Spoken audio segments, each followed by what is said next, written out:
Hey guys, what's going on? Steven here. So today I'm going to be unboxing the Gigabyte GeForce RTX 2080 Ti, and I'm also going to be installing a new Alphacool Eisblock GPU Waterblock on this. So let's go ahead and get these boxes open and put it on.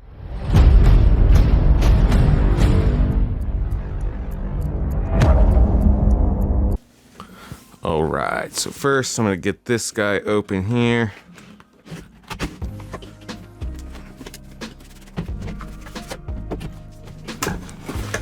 Alright, and in the box, so we have a pamphlet on top here. So we have a 8-pin, so we have this is a 6-pin to an 8-pin. If you're using this card.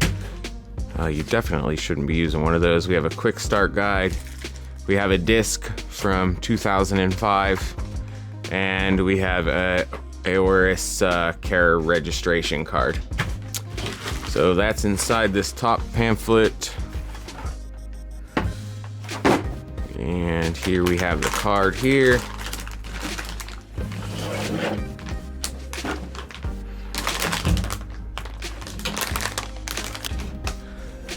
And there is the card itself.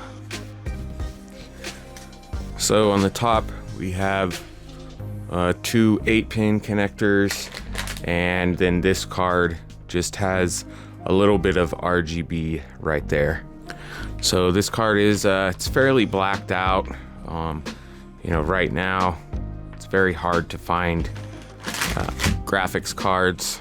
All right, and so this was the compatible block that I could find for it, and from all the research that I did, said that this graphics card uses somewhat of a semi, I guess, custom PCB, but to me it looked like it was a reference PCB. So let's go ahead and open this up and see what's inside. All right, so first thing on the top here, looks like we have a install guide. That's nice. There's that there. We have some hardware.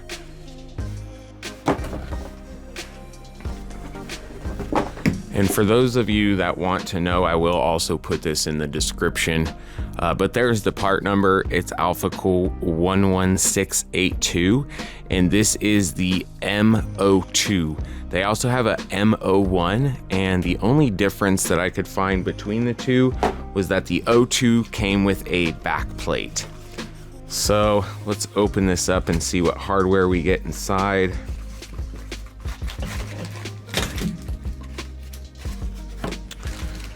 Okay, so we have two different things of thermal pads here. We have the RGB connector and 2 plugs. We have thermal paste, Allen key, and the screws.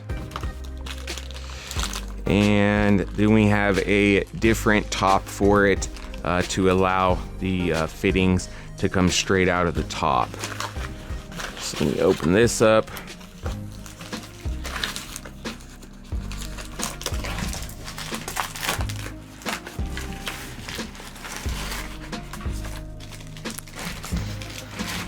All right, so there's the back plate.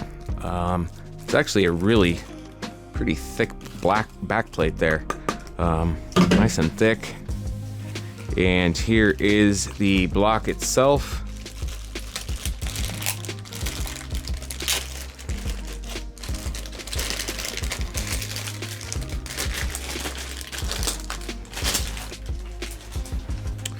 Sorry, I keep bumping the camera, but there's the block itself. It's actually rather quite thin, a lot thinner than my Bisky block or Borrow block that I have on my 1080 right now is.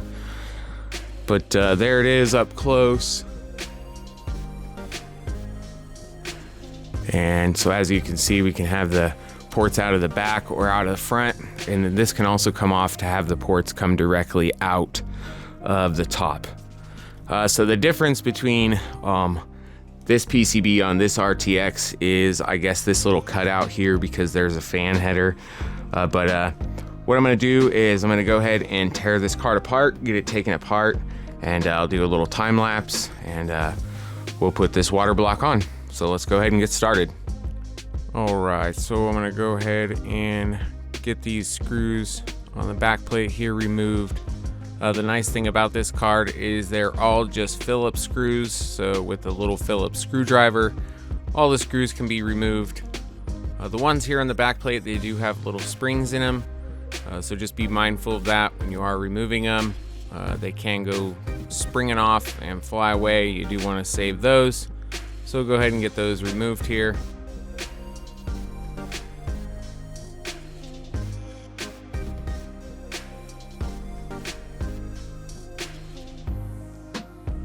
And I'm gonna go ahead and turn the card over. I'm gonna start wiggling the cooler back and forth here to try and pry it up. Just don't yank on it because there are two fan headers connected to the PCB and the cooler, so don't want to rip those out.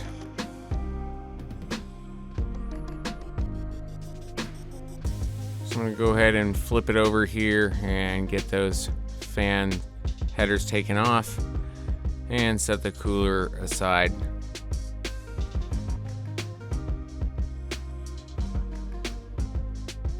So there's a couple of more little Phillips screws to take off to get that back plate to come all the way off.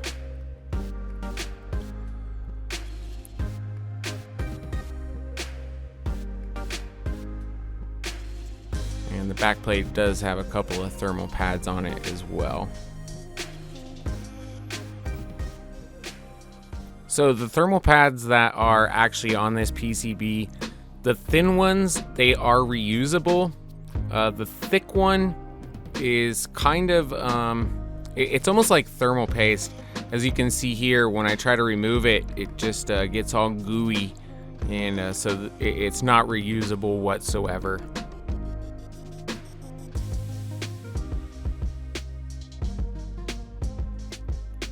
So I'm just gonna take the ice block here and lay it on. Make sure that everything fits and the screw holes line up, and it's a perfect fit because it is, you know, made specifically for this card. So I'm a diabetic, so I have some alcohol prep pads. I'm gonna open those up. I kind of just pat them on my pants to kind of dry them a little bit because they are pretty wet. I'm gonna get the die clean here, and then I do have to clean some of the other parts. But as you can see here, on this PCB, there are two fan headers, one there and one there. And here is a closer picture, Gigabyte on top, standard on the bottom, and you can see those two fan headers. That is the only difference between this card and a reference design.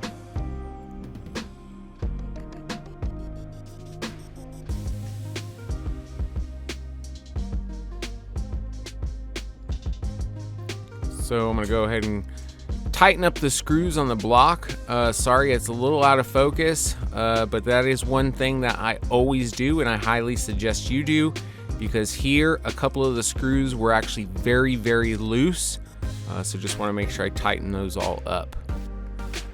So I'm gonna go ahead and get the thermal pads on here. I do have to say that the thermal pads that come with this kit, they do suck.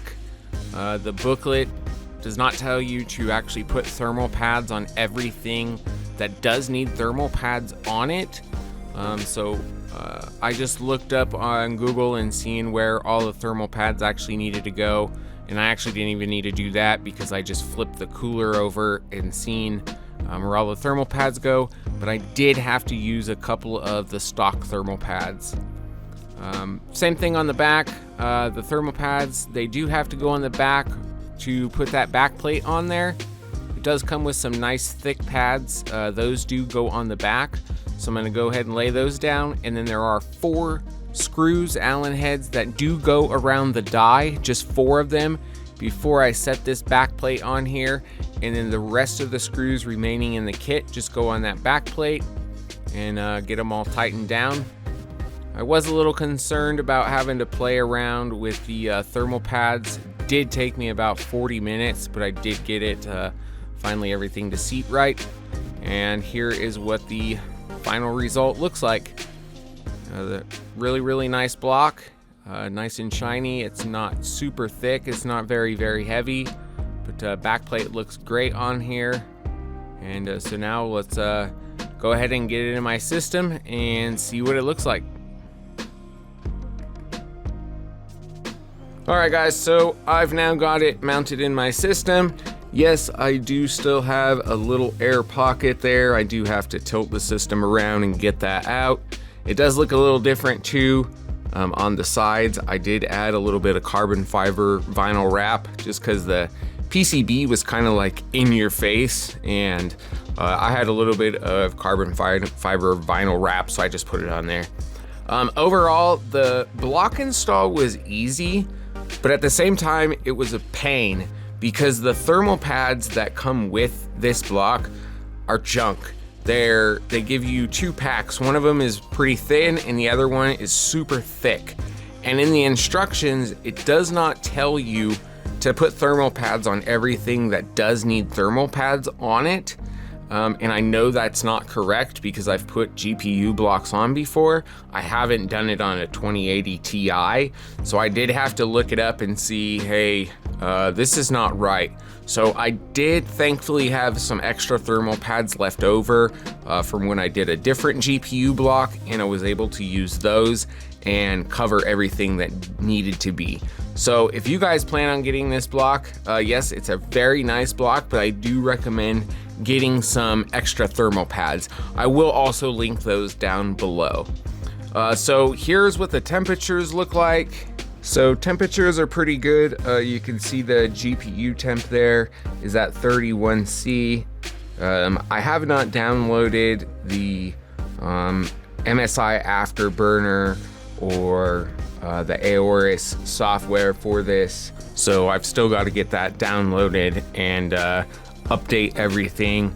I do have the PC on right now. I was just trying to render a video, working on a video. So so far it's good. I haven't really played a game yet or anything, but I can tell with me rendering a video, doing a video, I don't get skipping or hanging up like I was with my 1080. So overall, I'm extremely happy so far with this.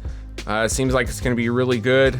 But I'll try to get in a little closer picture here, zoom in. Not really gonna work out too well because I'm on a tripod, but there's kind of what it looks like up close with the fluid in it. Like I said, yeah, I still do have a little air bubble in there, a little pocket. But overall, if you guys have any questions or anything, please just leave them down below. Let me know. I'll have everything linked down below, and I appreciate you guys stopping by. I'll see you next time. Take care.